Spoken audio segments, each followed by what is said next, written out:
Aloha and welcome to another Cabrinha Tech Tip. This time around we'll be showing you how to self-launch and self-land using the 2009 IDS Intelligent Depower System. Self-launching is considered an advanced technique and is not recommended for beginners or intermediate riders. It is always best to have a qualified kitesurfer assist you when launching or landing your kite. This tip assumes that you are an advanced kiter with a high level of experience. When self-launching, the key is keeping your lines laid out perfectly and free of debris. It's best to position your kite in the place on the sand where you will launch from. Place the kite leading edge down with the wingtips facing downwind. You can then secure your kite with sand only in the center of the kite near the leading edge. Unwind and lay out your lines upwind of your kite, just like you would for a normal launch. Position the bar normally, with the red on the left and gray on the right. Also, place the bar at a distance where the flying lines stop just in front of the kite. Separate your lines out and lay all 4 pigtails right in front of the leading edge.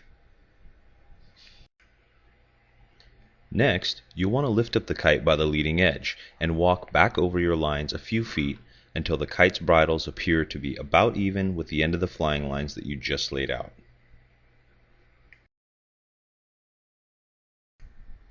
Go ahead and secure it with some sand.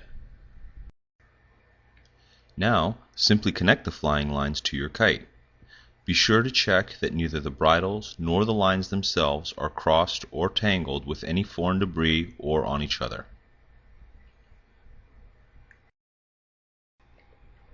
Next, pick up the kite by the leading edge and reposition it slightly upwind of its original position and towards the water side of the wind window.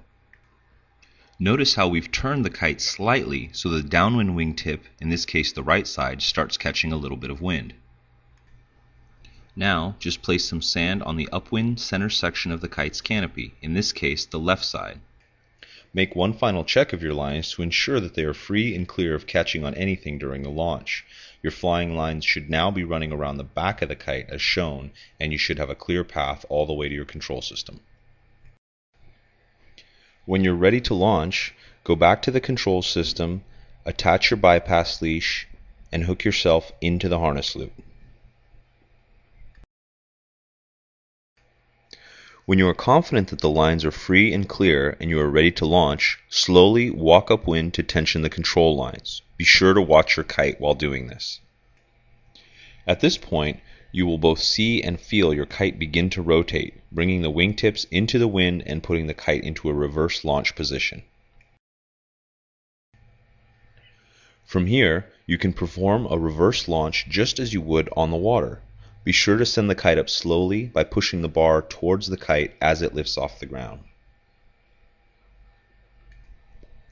When self-landing with any IDS kite, it's good to pick an area with adequate space downwind.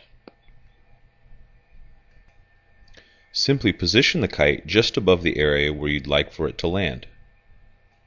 Now push the control bar all the way towards the kite to achieve depower on demand.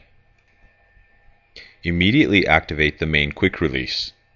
This will transfer the load onto the landing line and put the kite into absolute depower mode. To ensure you are achieving absolute depower, we recommend taking a step or two toward the kite. This allows the kite to sit on its back and spill any residual power. With IDS deployed and absolute depower now achieved, you can begin to climb up the center lines. It's important that you do not grab the control bar or wrap any lines around your hands or fingers during this process.